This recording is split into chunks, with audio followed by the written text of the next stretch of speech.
People always say that other people suck, but why is that?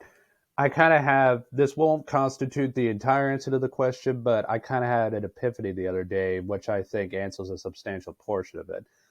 I often like to make online friends in my free time, and I have met a couple of really interesting people. We've become great friends, and I hope to meet them in person someday. So I was checking out other websites, and I found one called cyberfriends.com. Now, this website was labeled as a friends website on the surface, but when you log in, create an account, you see all these different rooms, and they're all different pleasure rooms: sex talk, webcam tease, foot fetish, etc. And you can see how many people are in each room as you go down the list. Further down the list, there's a friends room as well. The thing I noticed, these pleasure rooms were filled to the brim, hundreds, if not thousands, of people in them, but the friends room had zero people in it. So where am I going with this? Well, I think people suck because so many of us, the vast majority of us, are caught in these. Well, we all have some kind of emptiness inside, and most people don't want to confront that. They want to avoid it. They want to try to distract themselves from it. Now, the emptiness could stem from any number of reasons, but that prevalence of this inadequacy is just, it seems to almost be ubiquitous. But people don't want to look at that. They don't want to truly ask themselves what they have to do to fix it. So what do? Well, they pleasure seek. Now, this could be any number of things, but I'm just going to go with the three obvious ones that constitute the trifecta: drugs, alcohol, and sex. They pursue these things a little bit at first to bring themselves pleasure, which brings a relief from that emptiness or acts as a distraction. But the problem is the body or the mind will build up a tolerance to the point where what originally gave them a level of pleasure will it no longer do the same thing. So they have to up the dosage in order to get that same effect. And the people pursue it more and more and more and more and more until it overruns their lives. It's no longer something in moderation, and they just kind of crash and burn, or they reach like a critical point or a breaking point in the cycle that keeps exacerbating.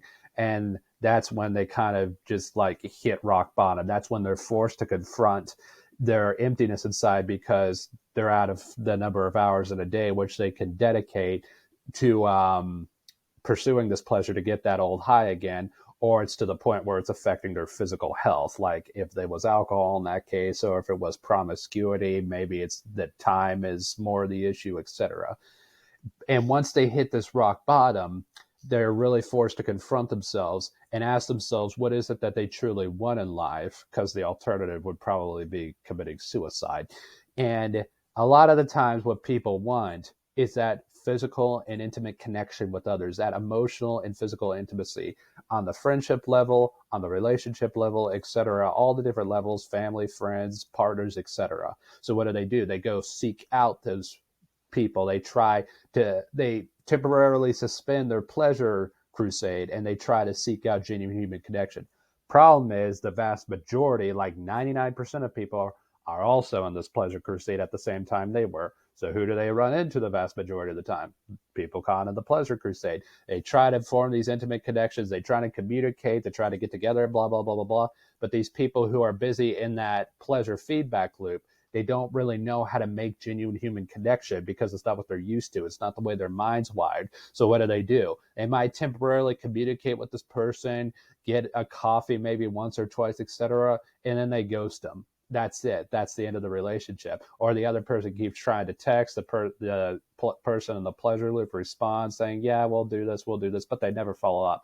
Whatever happens, the relationship gets broken.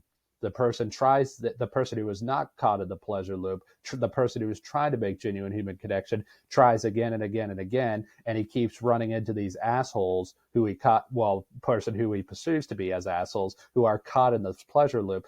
As a result, he can't find genuine human connection. He thinks people suck. And then what does he do to distract himself from the emptiness inside, since this isn't working? Well, he goes right back to the pleasure thing himself. It's a bad feedback loop. And because it's been a while since he's been in it, his tolerance has lowered.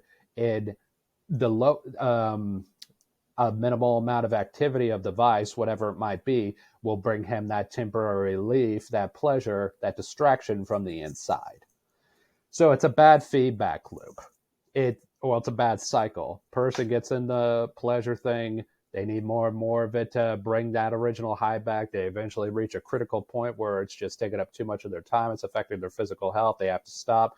So what do? They are now confronting the emptiness inside. They're willing to try and find that genuine human connection and friendship and relationships that will ease it, that so they can feel love, so they can feel wanted, so somebody will hold them, etc. Blah blah blah.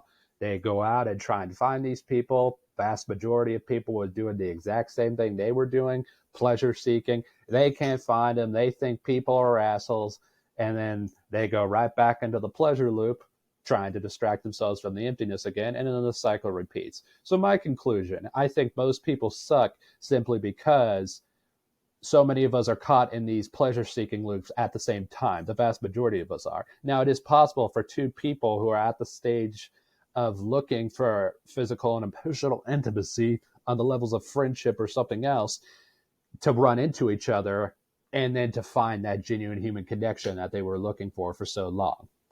But the vast majority of the time, people on this stage, they run into other people who are on the pleasure stage, always seeking these, always caught in these feedback loops, always trying to seek more and more pleasure to distract themselves from their things on the inside. And then the people who were trying to genuinely seek human connection, they think people suck, and then they get sucked right back into the pleasure loop. So my solution for this would be we all need to, or at least a good portion of us, need to stop pursuing these pleasure loops. I mean, in moderation, they're okay. Sure, there's nothing wrong with that. But the problem is, eventually, there's going to reach a breaking point where you're no longer in moderation. If we all stopped pursuing what we know only brings us temporary relief or pleasure, and as a distraction from the emptiness inside, and instead we were willing to put in the work to form those genuine human connections with others on an emotional and physical level, be it friendships, relationships, etc. I think because so many more of us would be doing it at the same time, we'd be those of us who are trying to find genuine human connection would be much more likely to find other people who are also looking for genuine human connection, and people wouldn't suck so bad. Now, my own experience with this, whether I get on these types of websites, go onto the real world, etc., I see this shit all the time. I see people who are caught in these feedback loops, these pleasure loops, whatever it is, and I try and form connections with them. And needless to say, you have to shift through hundreds of assholes, whether it's online or in person, to find one hidden gem who communicates with you as well as you do with them, and to find and to build that connection, to feel that love, to feel that emotional and physical intimacy. And this goes back to what I was saying with the cyber friends type thing. When I saw those chat rooms and I saw the pleasure ones filled to the brim, and I saw zero in the friendship one, that kind of was like the confirming last piece of evidence I needed, even though it was only anecdotal. And you're talking about one website out of billions. It just kind of hit the nail on the head for me, really showing me how many people are in these pleasure loops, these pleasure seeking loops to distract from emptiness inside, compared to how many people are confronting the emptiness inside and looking for genuine human connection to fill it. Genuine love, genuine relationship, genuine friendship, genuine emotional and physical intimacy, genuine closeness, genuine desires to feel wanted, etc., genuine communication, whatever you want to call it. And I think people suck because, well, they go out and they find nothing but these people, well, the equivalent thereof, who were in those pleasure seeking chat rooms.